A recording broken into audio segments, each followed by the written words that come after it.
అండి, welcome to Neeraja's world. మనం రెగ్యులర్గా తినేలా కాకుండా కీరాని డిఫరెంట్గా కొరియన్ స్టైల్లో ఎలా చేసుకోవాలో నేను ఇప్పుడు చూపిస్తాను. దాని పేరే కిమ్చి. కిమ్చి ఎలా చేయాలనేది తెలుసుకోవాలంటే ఈ వీడియోని మాత్రం మీరు స్కిప్ చేయకుండా ఫస్ట్ నుంచి లాస్ట్ వరకు డెఫినెట్గా చూడండి. నా వీడియోని ఎవరైతే ఫస్ట్ టైం చూస్తున్నారో వారు డెఫినెట్గా సబ్స్క్రైబ్ చేసుకోండి. ఇప్పుడైతే మనం వీడియో స్టార్ట్ చేసేద్దాం. ఇప్పుడు ఇది ఎలా చేయాలో చూసేద్దాం. ఫస్ట్ నేను ఒక కప్ కీరాని కట్ చేసి ఇలా ఒక కప్ కీరాని ఇలా రౌండ్గా కట్ చేసి పెట్టుకున్నా. ఒక కప్ కీరా, ఇందులోకి ఒక కప్ క్యారెట్ ఇలా ఇలా చాప్ చేసుకోవాలి. తర్వాత హాఫ్ కప్ ఆనియన్స్,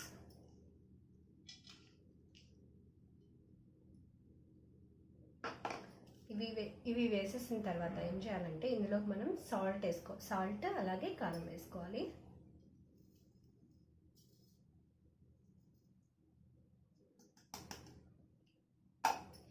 ఇప్పుడు మనం దీన్ని మిక్స్ చేసుకుందాం.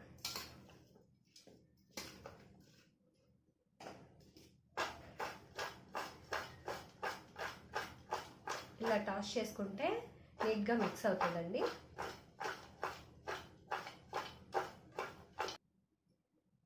టాస్ చేసిన తర్వాత చూడండి ఎలా నీట్గా మిక్స్ అయిందో. తర్వాత ఇలా మిక్స్ చేసిన తర్వాత ఏం చేయాలంటే మనం ఒక హాఫ్ అన్ అవర్ దీన్ని సైడ్లో పెట్టేసేయాలి. సైడ్లో పెట్టడం వల్ల ఏమవుతుందంటే వాటర్ వస్తుంది కదా, ఆ వాటర్ని పడేసేయాలి. హాఫ్ అన్ అవర్ తర్వాత వాటర్ పడేస్తాం కదా, దాని తర్వాత ఏం చేయాలంటే మనం ఇందులోకి కొంచెం నేను ఆయిల్ వేస్తున్నానండి. ఆయిల్ యాక్చువల్గా కొరియన్ వాళ్ళు ఏం చేస్తారంటే ఇందులోకి ఫిష్ ఆయిల్ వేస్తారు ఎక్కువ. మెయిన్ మనం ఫిష్ ఆయిల్ యూజ్ చేసామంటే అదే వేసుకోవచ్చు. నేనైతే యూజ్ చేయను, సో అందుకు నార్మల్ ఆయిల్ వేస్తున్నాను. ఇంకా ఏంటంటే వెనిగర్ కూడా కొంతమందికి పడుతుంది, కొంతమందికి పట్టదు. వెనిగర్ వేసుకోవడం వల్ల కొందరికి గ్యాస్ట్రిక్ ప్రాబ్లమ్స్ అలా వస్తాయి. సో అందుకు నేను వెనిగర్ యూజ్ చేయట్లేదు. వెనిగర్ కూడా వేసుకోవచ్చు. తర్వాత ఆయిల్ వేసిన తర్వాత దీన్ని ఒకసారి మిక్స్ చేసుకోవాలి.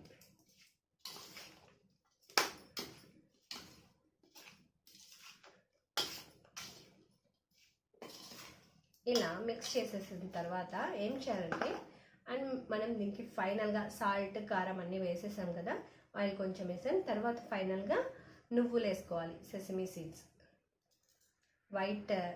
వైట్ ఉంటాయి కదా నువ్వులు, ఆ నువ్వులు ఒక స్పూన్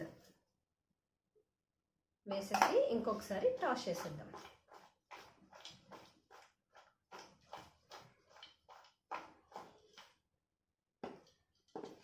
చూసారా ఎంత బాగుందో చూడడానికి, చాలా కలర్ఫుల్గా అండ్ నిజంగా చాలా చాలా టేస్టీగా ఉంటుందండి. ఎప్పుడు రొటీన్గా తినకుండా ఇలా డిఫరెంట్గా ఒకసారి ట్రై చేయండి, అండ్ డెఫినెట్గా మీకు కూడా నచ్చుతుంది.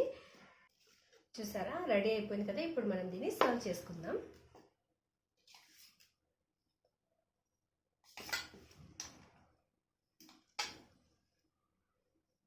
చూసారు కదా ఎంతో కలర్ఫుల్గా ఉంది, అలాగే టేస్టీగా కూడా ఉంటుంది. సో డెఫినెట్గా మీరు కూడా ట్రై చేయండి. డిఫరెంట్గా ఉంటుంది ఈ రెసిపీ. మనం ఎప్పుడు రొటీన్గా తినేలా కాకుండా డిఫరెంట్గా ఉంటుంది అండ్ చాలా టేస్టీగా కూడా ఉంటుంది. డెఫినెట్గా ట్రై చేయండి అండ్ మీకు ఎలా అనిపించిందో కమెంట్ చేయడం మాత్రం మర్చిపోకండి. ఇప్పుడు మనం దీన్ని టేస్ట్ చేద్దాం.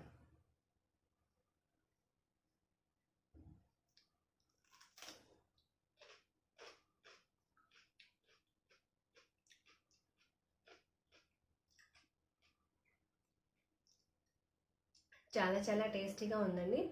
మనం చేసిన తర్వాత ఇమీడియట్గా కాకుండా ఒక హాఫ్ అవర్ 1 అవర్ అలా పెట్టేసి తిన్నామంటే ఇంకా ఫ్లేవర్స్ అన్నీ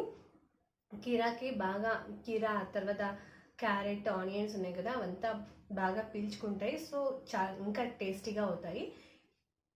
సో తప్పకుండా మీరు కూడా ట్రై చేయండి అండ్ ఎలా అనిపించిందో కమెంట్ చేయడం మాత్రం మర్చిపోకండి.